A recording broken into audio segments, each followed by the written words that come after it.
All right, so we're starting recording. Today is January, what, 27th? Yeah. All day, yeah. All day. Okay.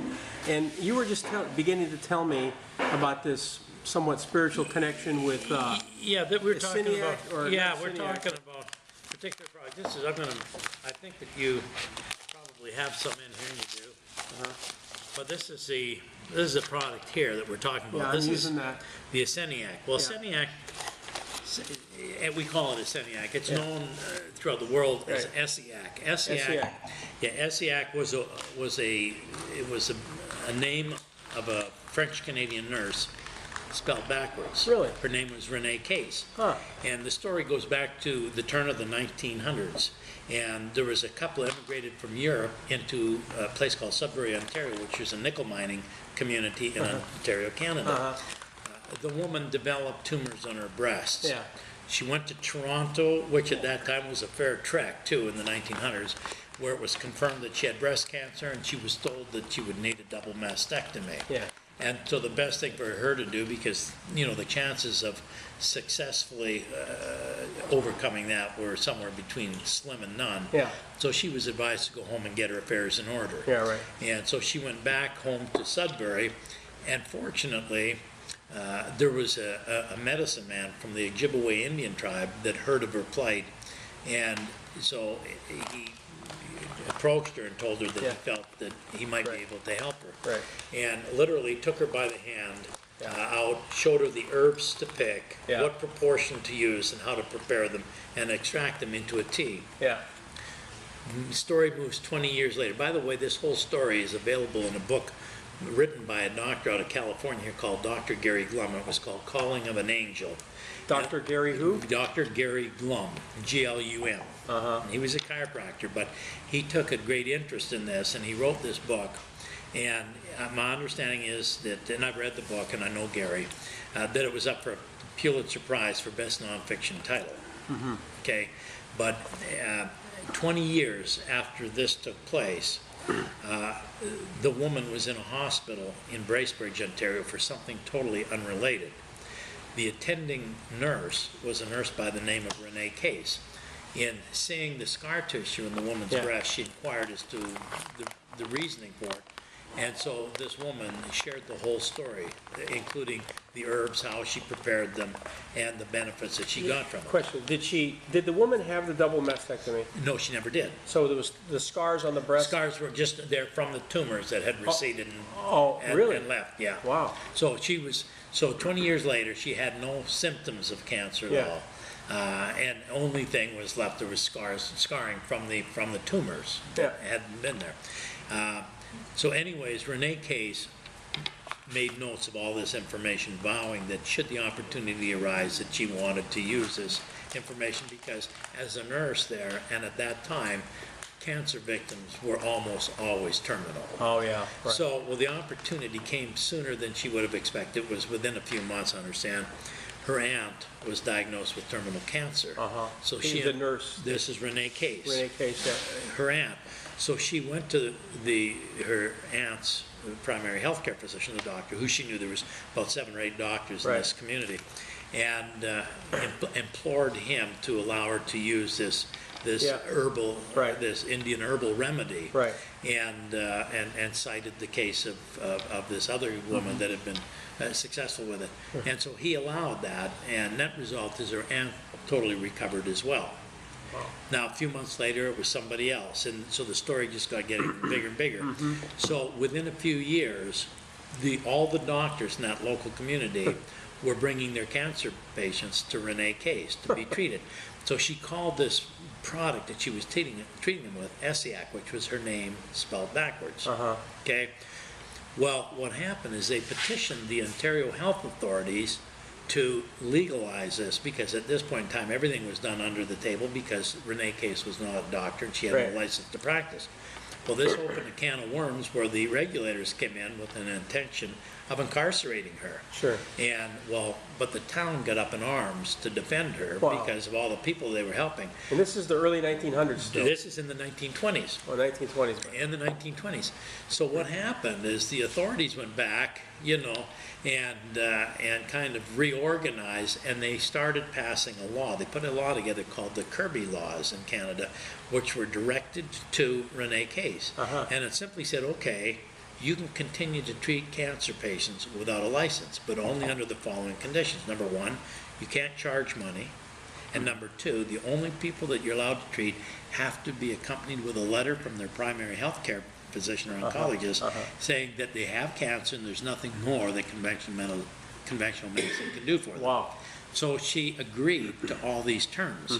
And so then the story keeps going where pretty soon the town donated a hotel to her that they'd taken in back taxes, converted it to a clinic, and as word got out and down into the northern states there, she was asked to come down and treat a well-known doctor, Dr. Brush, Charles Brush. And Dr. Brush was best noted as being the physician to the Kennedys. And he was a cancer victim. How do you spell Brush, do you know? B-R-U-S-C-H. So she helped him overcome his cancer challenge, and then she got endorsements from people such as even Banting, Charles Banting, I believe it is, who was one of the co-sponsors of insulin, because one of the side effects from the Essiac was that it was stipulated, and part of the whole Indian mistake was that it had to always be taken on an empty stomach, at least an hour and a half after or before anything else.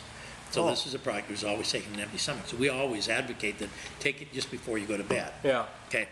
So anyways, but Dr. Banting discovered, because sometimes it would interfere with people that had type 1 diabetes insulin. And type 1 is different from type 2. Type 2 is very rampant. Type 1, there is no known treatment medically for type 1 diabetes, because usually people are born with a pancreas that isn't performing, or the pancreas quits performing and it atrophies over a period of time.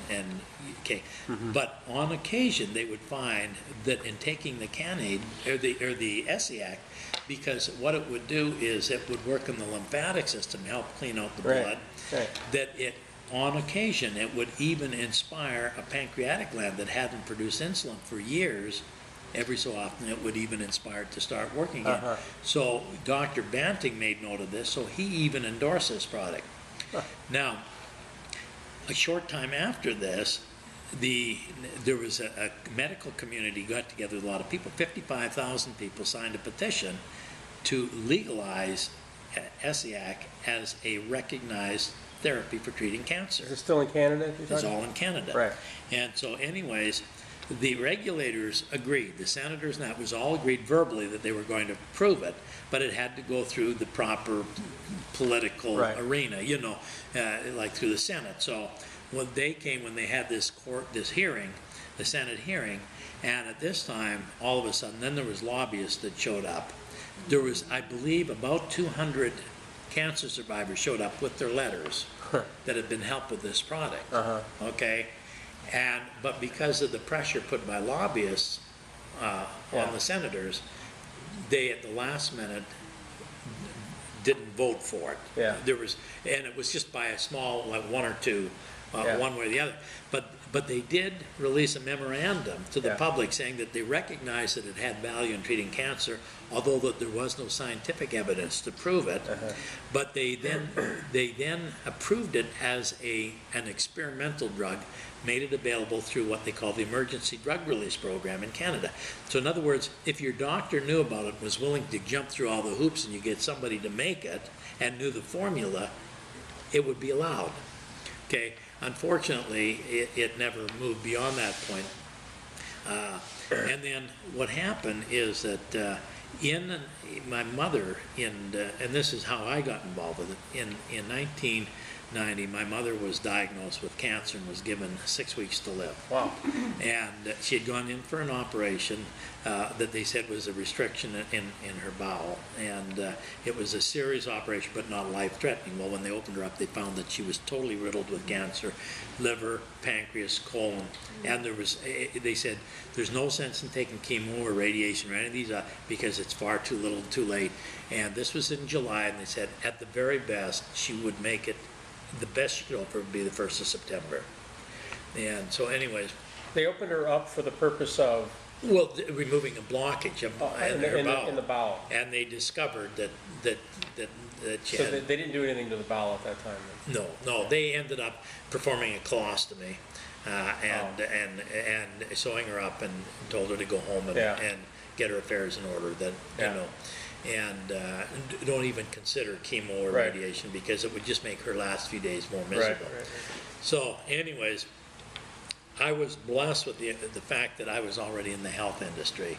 I didn't know anything about this product, but we were making a yucca-based product, and we were the first people in the world to develop a liquid yucca product for human consumption.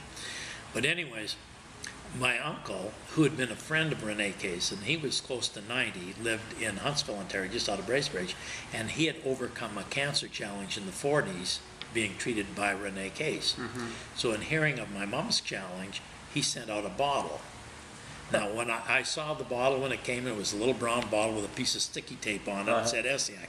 Never heard of it, and I was very, you know, I mean, I really didn't know what to think of this, you know. Right. And, but anyways, I thought, well, nothing ventured, nothing gained. So she started taking this product, and I can tell you that within a few days, you could tell that she was responding dramatically to this product. My mother eventually succumbed to cancer, but it was about 3 years later. And what had happened is when they could no longer see any cancer in her system, her oncologist then went to her and said, now's the time to start taking chemo. We can put you on a regime to make sure we eradicate anything. Against my dad's advice, my advice, she listened to her siblings, who both lost loved ones to cancer, and were unwilling to believe that there might have been an alternative that they refused to look at. So they were kneeling to the altars of science, and you know, and it's unfortunate. But anyways, my dad, on the other hand, also came up with cancer, brought on, I believe, by the trauma and the stress of seeing his wife of 50 years, you know, going through this. But my dad believed everything that I explained to him. And he did nothing. Now, his oncologist, he had a tumor in his prostate that was so large that it wasn't treatable with radiation anyways. And so they gave him a regimen of hormone pills, female hormone pills, that would shrink the tumor to where it would be more manageable with radiation. And my dad tried to explain to his oncologist at the time, he said, well, I don't need this. He says, I can get rid of this. He says, my wife is still alive because she's taking stuff that my son is making.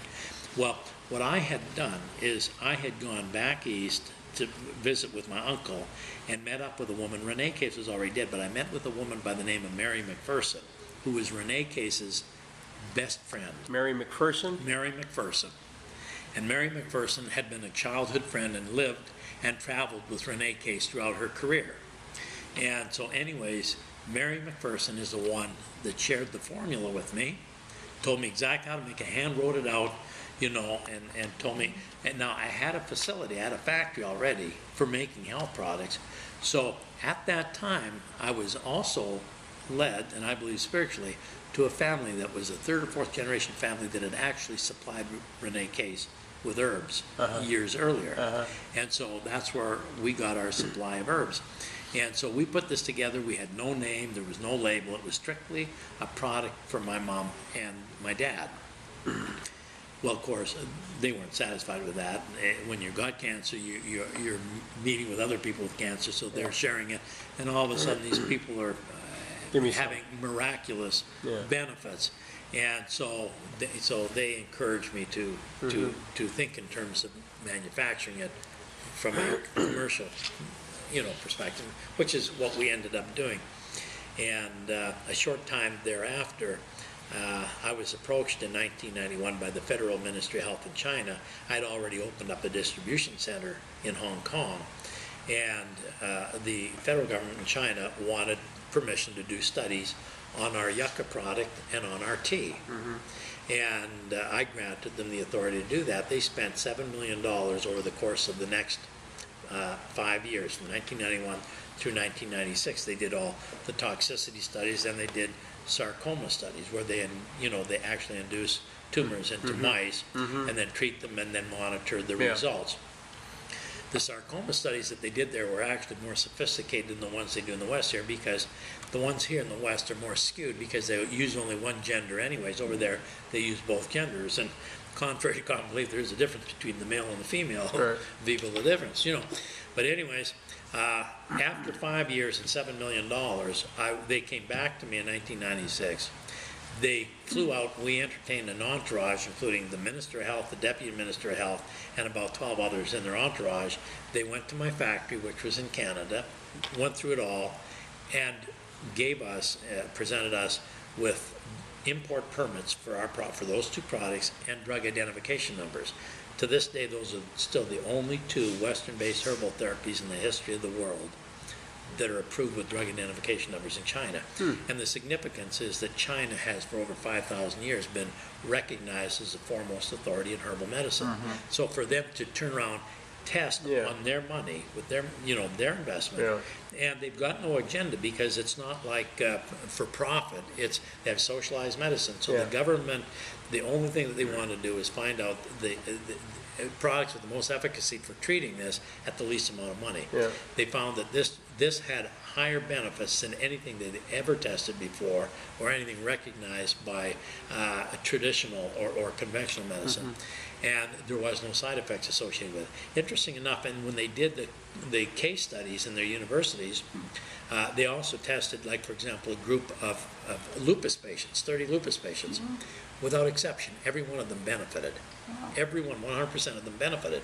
Now, the other thing they did is they tested them with the tea and the yucca combination and just the tea by itself, and they discovered that the tea, as good as it was still 4 times more effective when taken with the yucca, because the yucca, as an adaptogen, and by cleansing the colon and the bowel, puts the body in a posture that it can more effectively absorb the benefits of the tea.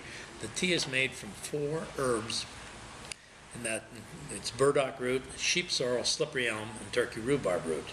Okay, now there's a lot of people that make the product. There's a lot of people that have their own combination.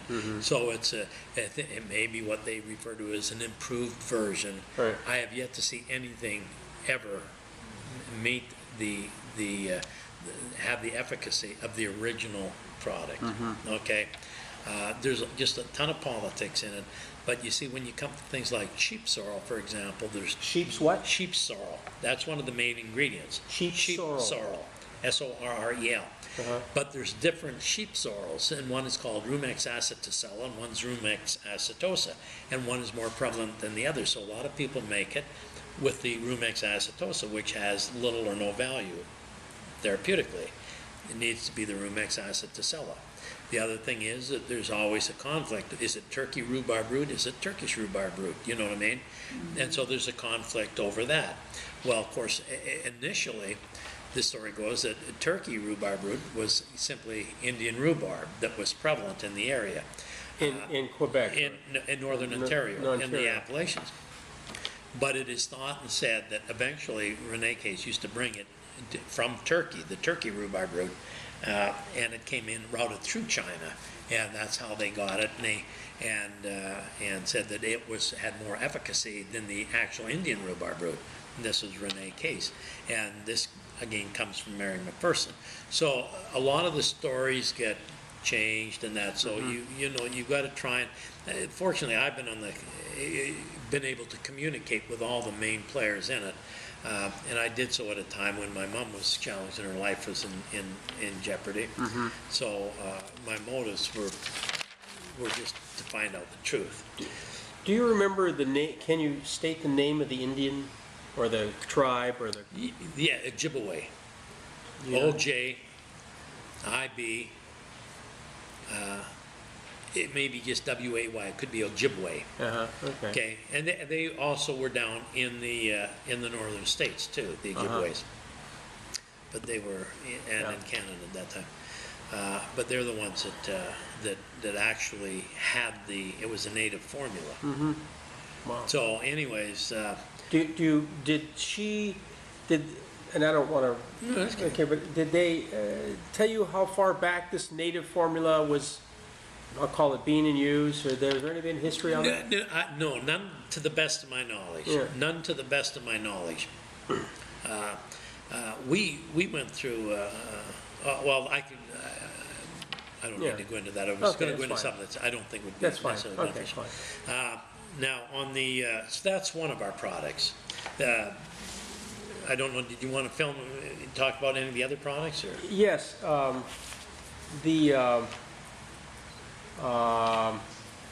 I'm not familiar with The power? power yet, but let me just talk. So this formula of the d-tox, I'll call it the Optimum d-tox, Optimum yeah. d-tox. That one is that the brew that? No, that's a Essiac, the tea.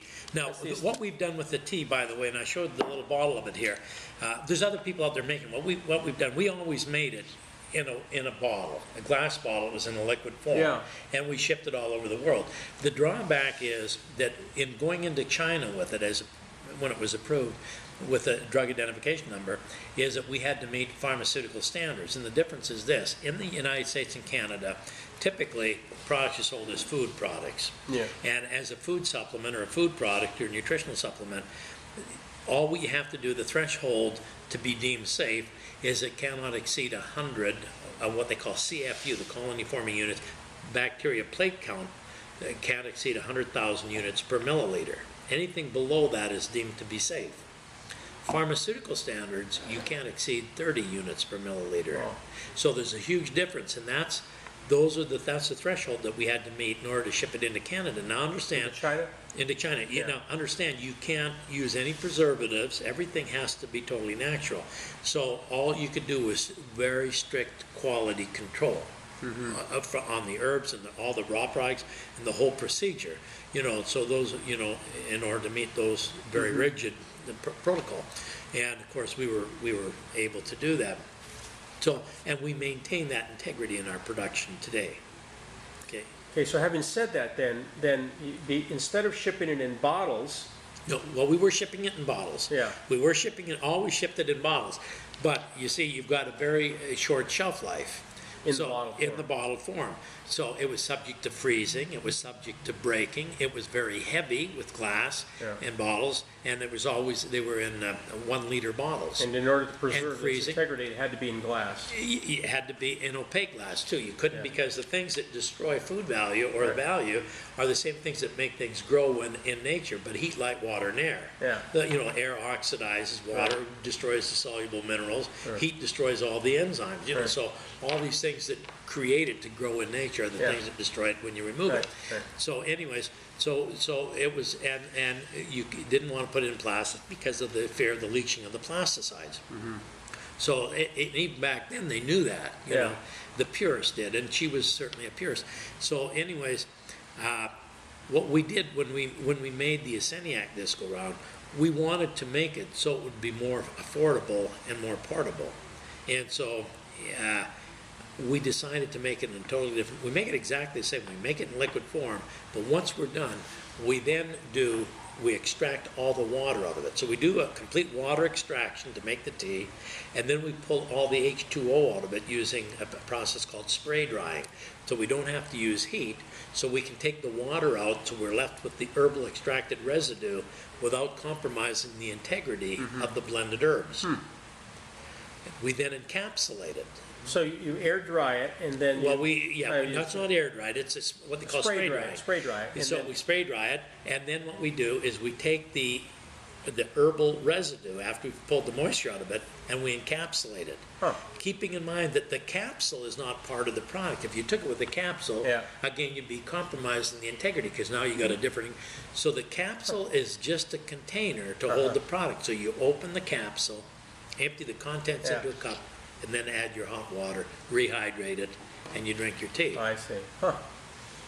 And so then, essentially, one capsule, when mixed with water and hydrated, It's equivalent to 2 ounces of the original liquid, Essiac. 2 shots, so yeah, 2 1-ounce shots, yeah. And when they were using this as a cancer treatment, they were just basically drinking. Well, they would mix it with, they would take the liquid, the extracted liquid that came in the bottle, okay? And mix it. And they would mix so many ounces with hot water to make tea. Right. And depending, and again, using usually things like applied kinesiology, they determine the amount, and it would vary from patient to patient because sometimes we would have patients taking as much as 7 or 8 ounces a day. In people with 3rd or 4th stage cancer that were, right on death's door. You know. But typically for maintenance purposes, you take 1 or 2 ounces a day. Yeah. Just have a cup of tea every day. And that would be so that you wouldn't get things like that. Because it works on the lymphatics. The sheep sorrel and the slippery elm are great herbs, and it's a combination of the synergy of the 4 herbs blended that really make it work. It works. It has the innate ability in the system to be able to quite readily dissolve such things as polyps and cysts and tumors. So and the absorption is enhanced when you take it with the yucca, because the yucca is a product that cleanses the gut and the gut wall, so it puts the body in a better posture so it can more effectively absorb all the constituents from the tea. So that's what it's doing. It's acting on the lymphatic system. It works in the lymphatic system, yeah. Now the other thing is that you can use it topically. So you could turn around, you can use it topically if you took and opened a capsule and took some of the powder, mix it with just a little bit of water, make kind of a paste, and you can use it on cuts, burns, abrasions, cysts, boils, anything like that. Anything on the skin, even small melanomas. I've seen them eliminate melanomas literally overnight. Literally overnight. Wow. And the other thing that you'll find is animals respond to both of the yucca and the tea. Unbelievable. We have literally tens of thousands of testimonials from pet owners that have been helped. And I know from personal experience that we're coming out with a pet line, matter of fact. But, and the nice thing about dogs is, see, there's no such thing as a placebo effect, because it doesn't read information. It doesn't know what's supposed to happen. It simply either reacts or responds when it gives you something. And it just, in our products, animals just respond to. Does it make any difference what the consistency of the water? No, well, you should always use a purified water. You see, you don't want a lot of tap water, depending where the water comes from, can be chlorinated. Chlorine will help destroy some of the benefits of the product. So you want to have, if nothing else, at least a filtered water. Yeah. So that you've got rid of, you got rid of a lot of the like chlorine and that other water. This is batteries went poof on me here. But that's okay, as long as that guy's running. Yeah. So then, all right, geez, topically. At the Optimum d-tox, the yucca can be used topically equally as well. You mean the drops? The drops. Yeah. It can be used topically. But you've got the video on that anyway, so I don't have to talk about that. Yeah, I did review that. That's the video where you're being interviewed by either a black lady or an Oriental lady. Oh, that's a different video. That was a health show I did in Las Vegas. This is our corporate video. It's got our dogs and that in it. No, I didn't see that. That's not. Oh, okay. You should take that one. It was shot in the Mojave Desert, and it has doctors and that on it. Sadly enough, one of our dogs, we lost him last month, and that was my companion for 15 years. And is this still running? Yeah.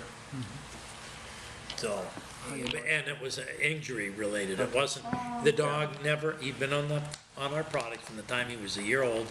He was never sick 1 second in his life. Not 1 second was that dog ever sick. And he ran like the wind. He was 15 years old, and he injured himself playing ball in the backyard, dislocated his shoulder, and as a result, it wouldn't stay back in. It kept luxating.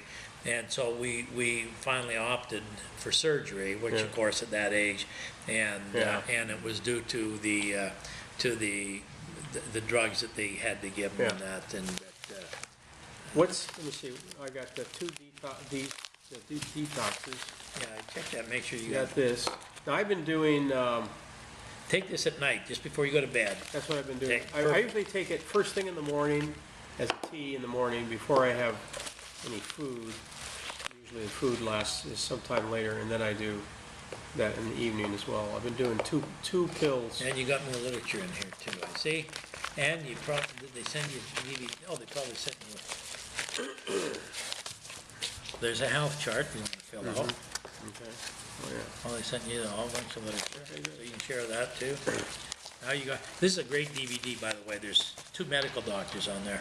Okay, good. And they use the Optimum d-tox, one of them now, in his practice. He's the former chief of staff at the John F. Kennedy Hospital, by the way. Who? One of those? Yeah, Dr. Davis. And he's been a cancer survivor since 1989, using our products. He lives on Yucca Lane. There are no accidents. Yeah, really. There are no accidents. I think you mentioned something about him in our conversation some months Yeah. ago. Uh-huh.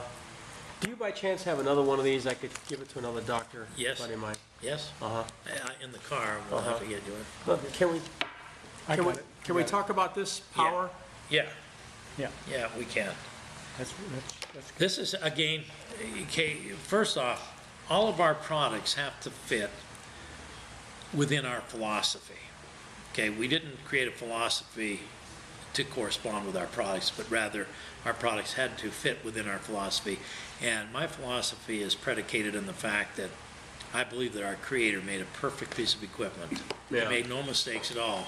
And it's only through excesses and abuses that we have violated and haven't been maybe the stewards we should be Yeah. for our own selves. I agree. And the fact is we live in a polluted world Yeah. where we have our food chains contaminated Yeah. and sourced with all the chemical fertilizers and the rest of it.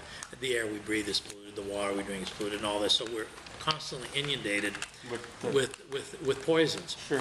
Diseases are not caused from pathogens. I don't believe that. I don't believe that they're caused from germs. Yeah. I believe that diseases a diseased body will attract pathogens and germs as part of a defense mechanism. But all disease is the result.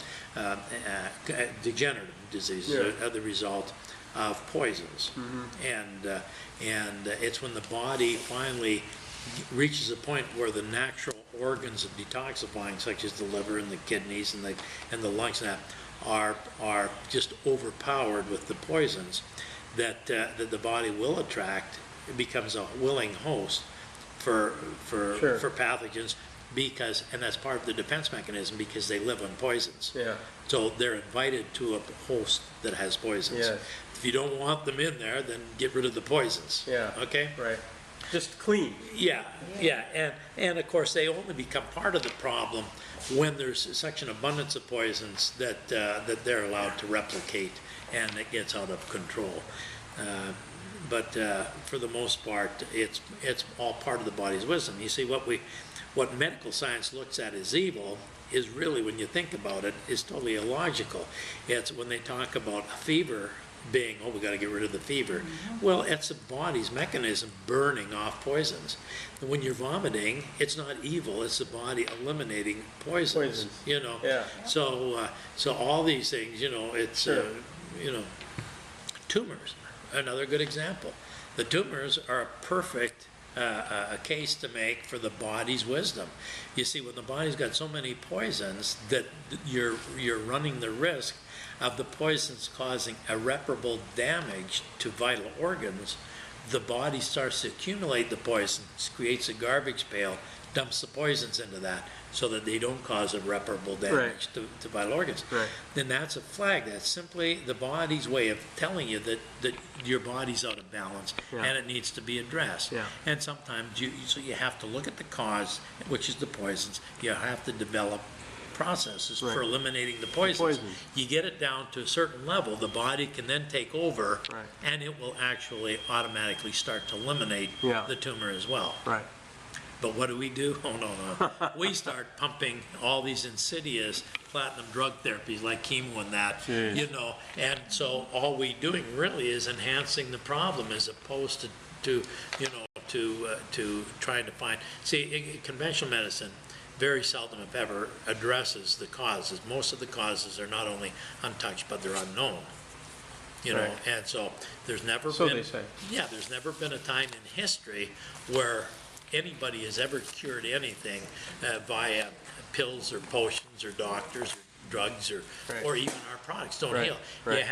You have to subscribe to the truth, which is that the body is the only thing capable of healing. Yeah. And if the body's in balance, you can't stop the healing process.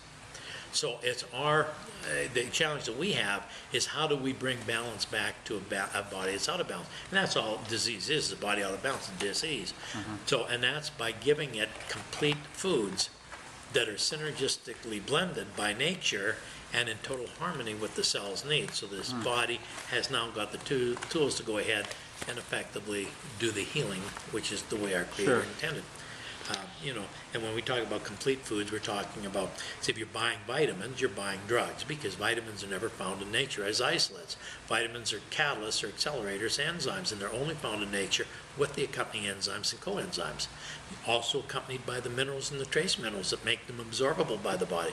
Anything that's incomplete is recognized as foreign by the body, targeted for elimination. Wow. It has no value, or very little value. Uh-huh. Wow. Does that make sense? Yes, So- definitely. So, Especially a pharmaceutical drug. yeah, so especially pharmaceutical drugs, totally. I mean, what you're talking about is a chemical or, you know, a synthetic. And, you know, and I always tell the story, you know, years ago, true story, a group of scientists wanted to synthesize seawater. They wanted to make seawater. And they were able to, using equipment and science, they made it so perfect that the most powerful microscopes and most technical equipment could not determine any difference between seawater and their synthetic seawater. It was identical Wow. until they gave it the ultimate test, which was to put fish in it. Wow. The fish immediately died. You see, there's things in nature that the master doesn't reveal. Yeah. Yeah. Okay, and you can't fool the body. Yeah. You might be able to trick it into absorbing it into the bloodstream, but getting it into the cell is a whole different thing, because they guard themselves much more voraciously than say the gut wall does. See, a lot of the minerals, they do an ionization of the minerals, so they change the molecular structure on the coating and what they through ionization so that it can pass through the gut wall, get into the bloodstream. So they say, oh yeah, no, they do a blood test. Oh no, you're fine, you've got lots of minerals, blah, blah, blah. But it's not what's in the blood that's important. It's not, you know, it's what gets into the cell. This is what's that's critical. absorbable. That's right. Right. At a cellular level. Cellular level, right. So, Right.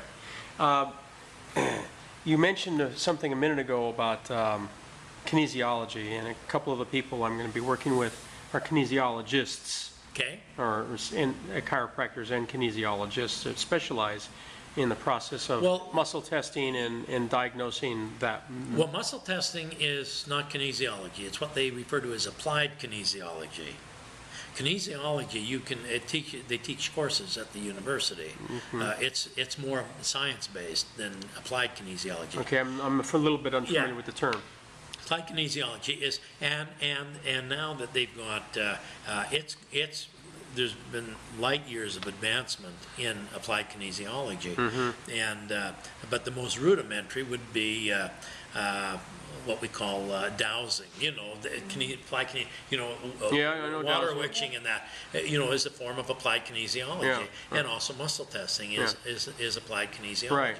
And now with the discovery of things like scalar energy and things of that nature, and you can use pendulums and that, which Yeah. is what Dennis uses, and so it's become more of a science all along. So you're getting more accurate readings on energy levels and whether or not something is good for you, because each of us, you got to understand, when you're dealing with herbal medicine as opposed to pharmaceutical drugs, it's not a one-size-fits-all. You see, conventional medicine gives a label to everything, like cancer. Well, first off, let me tell you, there's no such thing as cancer. You have people that have cancer conditions. You know, and when we start treating people instead of treating conditions, you know, we're going to get a lot farther ahead, because you and I may have the same condition, but it was brought on, the causes are totally different. Right. Okay. Manifesting, Now, doesn't mean that they're not all brought on from poisons, But your accumulation of poisons could be totally different from mine. Yours could be from pharmaceutical drugs. Mine might have been triggered by mindsets, attitudes, anger, fear, anxiety, worry, stress. Yeah, These things alter the body's chemistry, and the body can create poisons. So the accumulation of poisons could have been from different sources, but cancer is always a disease of poisons. You have to get rid of the poisons. So if and the cause of the poison. So if you were speaking to a kinesiologist or applied kinesiologist, if there's some hint of application, muscle testing, you mentioned something a minute ago where some people need 2 or 3 ounces worth as opposed to 8 ounces worth. Yeah, well, and again, this could show up through a quality applied kinesiology. Right. Okay, you see, here's the thing that I've always had a little bit of trouble wrapping my brain around with a lot of practitioners using applied kinesiology with their muscle testing. If they're selling a product, it's been my experience that so often that their patients always seem to get tested well for that product. Okay, got it. So there's an agenda there. As long as there's no agenda with the practitioner, I think that you got a far better result.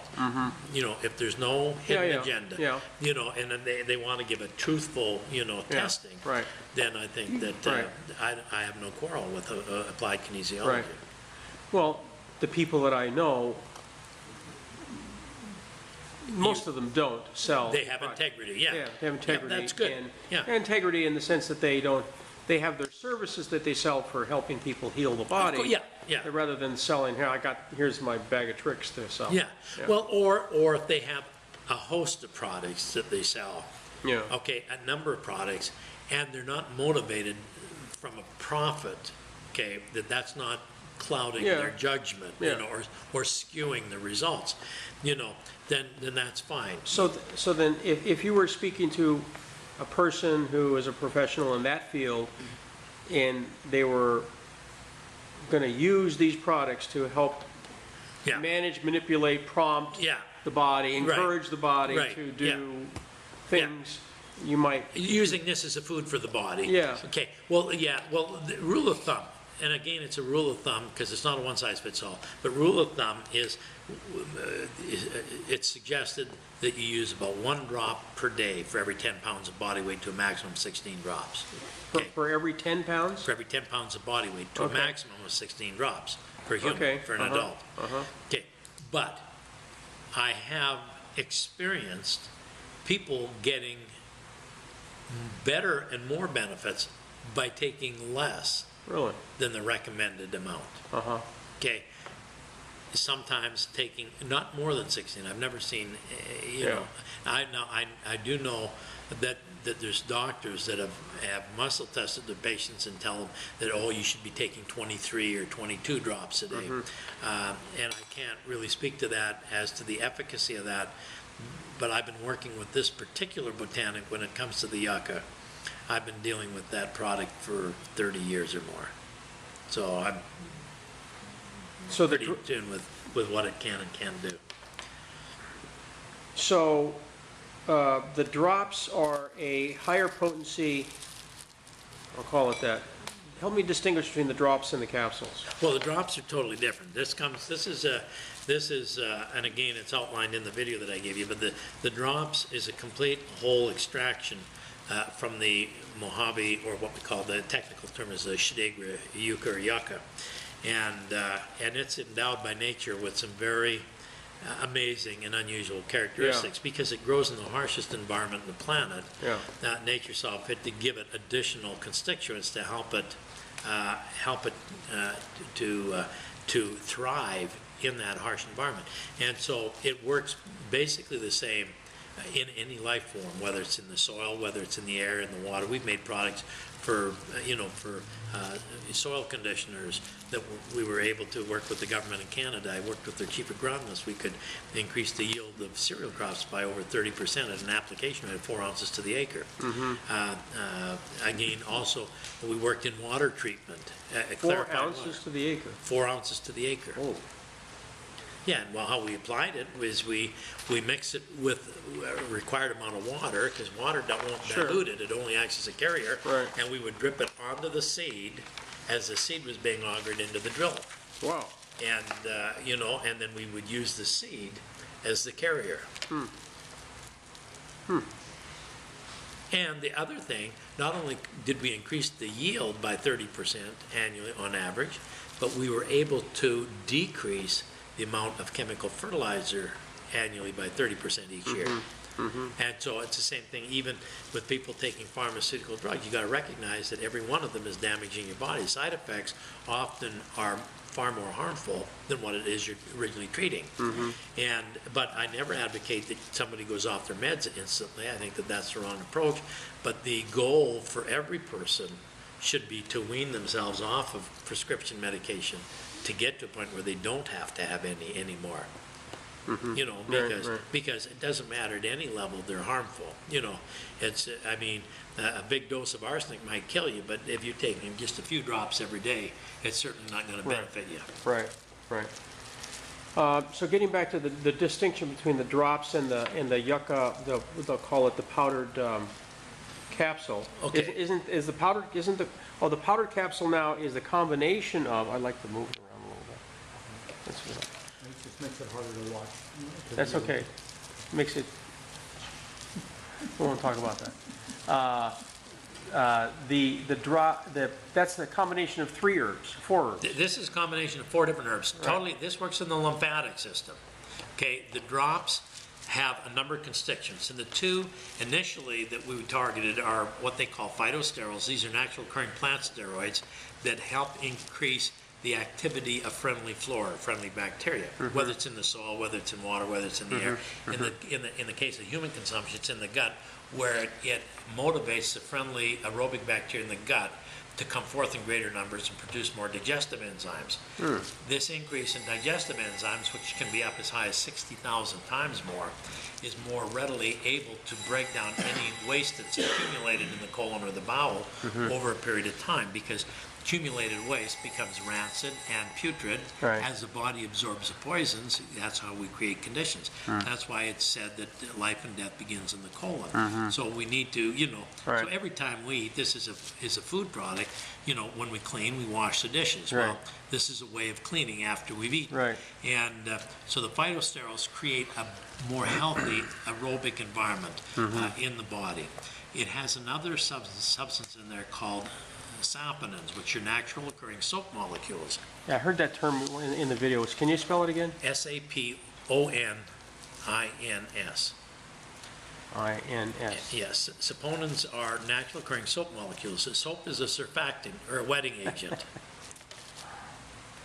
I'm just laughing at Okay. concurring with Well, my own thoughts here. Okay, well, yeah, surfactants are wetting agents. So what it does is, by being a wetting agent, it makes water wetter. It increases the permeability of the cell wall of water, H2O, so oxygen can penetrate more effectively.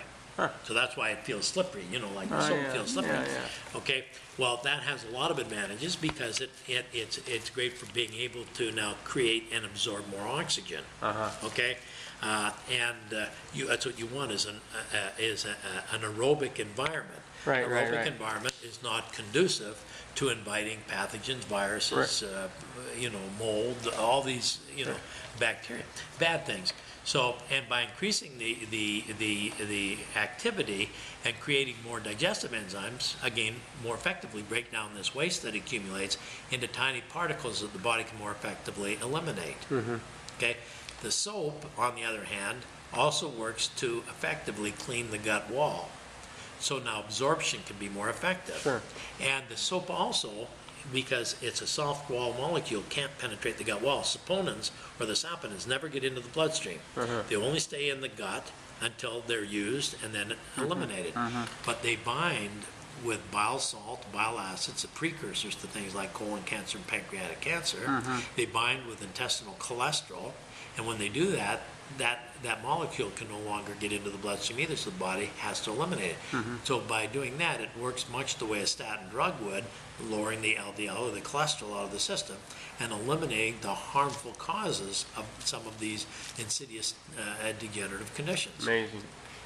Did the Chinese research, did the Chinese allow you access to their Studies? Studies? Oh, yeah, absolutely. I got Yeah. them all. Yeah. Got them all. And they've been translated from Mandarin into English. Would you like me to send you a copy? Please, Okay. because I have another doctor in Arizona I'd be that happy to do is that. very into that. I'd be happy to do it. Now, the names of the product at that time were different from what they are today. These are, that was like our original version. I developed them. Yeah. Okay, well, I didn't develop the tea. The tea Yeah. was an giveaway Indian, but we were the first people to commercially label it, manufacture it. Okay, and the other one, the yucca product, we developed. You know, that was the first liquid yucca extract for human consumption in the world. We developed that back in the 80s, but it came in a big plastic bottle. We had honey in it, and we've changed now. Now it comes in a half-ounce bottle. It's light years ahead and far more effective. Instead of just using the root of the plant, we use every part of the plant, because we've discovered the bark, for example, because we use the bark, the stem, the stalk, root, leaves. The bark is one of the leading sources in the world for what they call still bean compounds. Still bean. Still bean, S-T-I-L-B-E-N-E. Still bean. For example, you've heard that red wine is good for you. You're in the wine business. Yeah, right. Because of what? Resveratrol or? Resveratrol. Resveratrol. Resveratrol is Okay. a still bean compound. Okay. Okay, or one of them, But, yeah, yeah. but there's very little in red wine. It Yeah. comes in the skin of the grape. Right. It's been said that you'd need to drink about 10,000 glasses of red Right. wine to get a benefit. Right. You've cooked your liver, so. Yeah, you're dead anyway. Okay, but the skin of the grape is got high concentrations of resveratrol. That's a still being compound.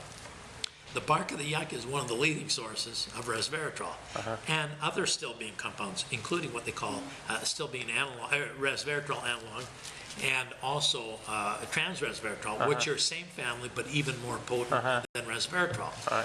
The other is they've discovered a group of other still being compounds called eucols in 5 different fractions, and they're shown to significantly reduce or eliminate any of the side effects associated with platinum drug therapy. So if somebody opts to take chemotherapy, or an AIDS patient that's taking AZT or DDI, you can eliminate the nausea, the hair loss, and the rest of it that goes with that. Right. The other thing that the eucols can do is significantly reduce the platelet aggregation, or the stickiness in blood platelets. So people that are prone to clotting, you know, people that have angina, people with different cardiovascular problems, okay, they can get off of things like warfarin or Coumadin or Pradaxa, or some of these other insidiously toxic, you know, blood thinners that are rat poison. Right, You know. right. So, so there's a whole host of benefits, and aside from that, as a complete food, it also comes with your vitamin A, all your B complexes, vitamin C. It's got zinc, copper, potassium, magnesium, All from manganese. this yucca? All from yucca. It's recognized as an adaptogen, which means Yeah, what does that word mean? adaptogen means that it's able to balance, to bring balance. And it's one of the few recognized adaptogens in the herbal world. So it doesn't matter where you use it, in air, in water, you can eliminate odors. We were able to successfully eliminate over 99% of all the toxic gases in hog operations and poultry operations, such as the ammonia, the hydrogen sulfide, and the methane gases. And this was all done at the Poultry Science Division, University of Georgia. We've got all the studies done from that. Yeah, not to divert from the product, because I want to hear about the power product, but in the history of the agricultural side of your research, do you, maybe at some point you could give me some information as to whether any part of that knowledge you have can be applied to grapevines? Of course it can. Absolutely. And I've got studies on it. Oh, you really do? I've got studies on it. We're done in vineyards here in California. Really? Really. So we'll follow up on that later. Okay. Why don't we go on to power? Power? Okay, Because Power is our latest little baby. Yeah. We launched this after about a 2-year, quite in-depth clinical study using 5 different doctors and 4 different studies. And it comes from, again, complete food, but it comes from the rind of the watermelon. Oh, rind of the watermelon. Okay? And what makes watermelon rind so unique is that it's the highest recorded levels of an amino acid called citrulline. Citrulline. Citrulline is recognized as a non-essential amino acid. By being non-essential means that the body produces citrulline. But as we age, and even sometimes in our youth, because of the denaturing of so much of our food and that the body doesn't produce enough citrulline. And the importance of citrulline is it converts to another amino acid called arginine in the body, or arginine plasma. L-arginine. L-arginine, yeah. Arginine or L-arginine. So citrulline converts to L-arginine. Arginine in the body through the kidneys, and it creates nitric oxide in the body. But I'll tell you what, the difference between L-arginine and citrulline is that citrulline is 2.5 times more effective in a whole food supplement than arginine in producing nitric oxide, and that's where you want to go. Because nitric oxide relaxes the blood vessels and increases blood flow. Okay? Right. And so you get more oxygen to your cells, so it helps with a whole assortment of different challenges. It also enhances the libido by increasing blood flow. Every person that we tested, and the doctors were challenged, a part of our test group, they had to pick their patients, they had to fill out a health chart and monitor their patients on a daily basis. Without exception, everybody tested received increases in energy, significant increases in energy. It helped a lot with erectile dysfunction. The other thing it does that's going to be huge is for athletes, because it also eliminates things like lactic acid, ammonia, and carbon dioxide. So athletes, their recovery time is shortened significantly. So it must be an alkaline in nature, perhaps, or It antioxidant? would be, yeah, it would, well, it has a combination of all those things, but those are not the things that we were looking for in developing it. We were looking at the best way and the healthiest way to get the body to produce more nitric oxide. Nitric oxide. Got some patients with heavy, call it water in the legs, poor circulation, those kinds of things. Well, again, and like the resveratrol and the eucols, again, it's shown to significantly reduce platelet aggregation. So again, you increase blood flow, so it makes it, and especially if you're taking these two in combination. When you say platelet aggregation, you're talking about clumped up clumping, platelets? yeah. Okay. So using these two in combination, I can pretty well guarantee that people can be weaned off of Coumadin and warfarin. Okay, but it needs to be monitored. They need to use their doctor in order to do that. But the nice thing about it is being a complete food, okay, it's balanced in nature so that it's in total harmony with the cell's needs.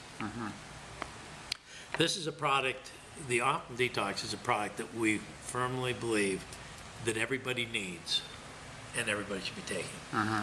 Especially here in Adrenals, really important. adrenals are important, because what happens, well, and it's because of the minerals and trace minerals and the way that they're harmoniously blended by nature, that it supports the adrenals, and so it brings a lot of people tell us that they get a feeling, almost an ethereal feeling, of peace and that, and get the calmness. So it helps because your adrenals control and monitor all the chemistry in the body.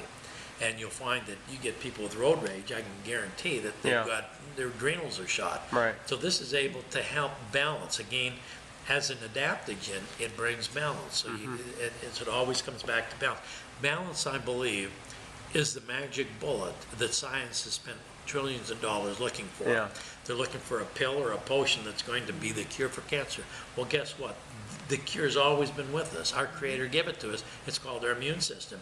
And when we finally come to grips with the fact that we already have the cure, that we just simply need to support it in its quest. You see, a body that's imbalanced, you can't stop the healing process.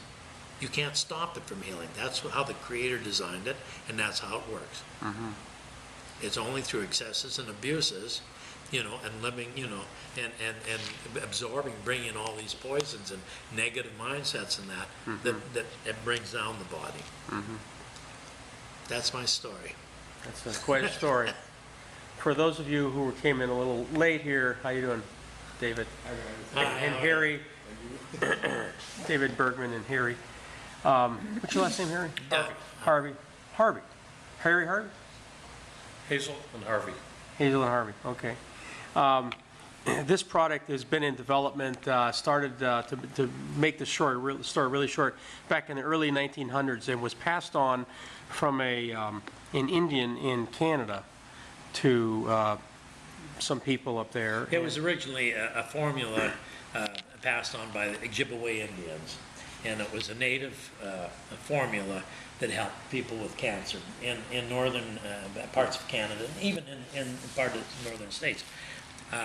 And it was brought to the forefront by a French-Canadian nurse by the name of Renee Case. This is Essiac? Essiac, yeah. Is that what this is, or something like? This is the original Essiac formula, but with a different carrier, different delivery system. That makes a big difference. Well, yeah, well, we were the first people to commercially manufacture Essiac. It was under the name of Canaid back in the 1980s. And we had it approved as with a drug identification number in China, even by the Federal Ministry of Health in China. And Renee Case, who developed it, of course, it was her name spelled backwards. But anyway, she was a great friend of my uncle's, and also a great friend of my mentor, Dr. Leo Roy, who was a medical doctor for about 35 years in Ontario, out of Toronto. He was a great friend and traveled with Renee Case, and became very frustrated with conventional medicine because he wasn't helping his patients, and so he left, started studying different disciplines, different modalities, became a professor of naturopathy and co-founded the first college of naturopathy, and then spent his whole life traveling the world studying different disciplines, different modalities, and became a mentor to me, lived at our home, and died a number of years ago, but I had access to all of his teachings. And you are? Doug Whitfield. I have a company that's been manufacturing products now. I've been involved with herbs since the late 1970s, involved in nutrition since 1968. And you are trying to get people interested in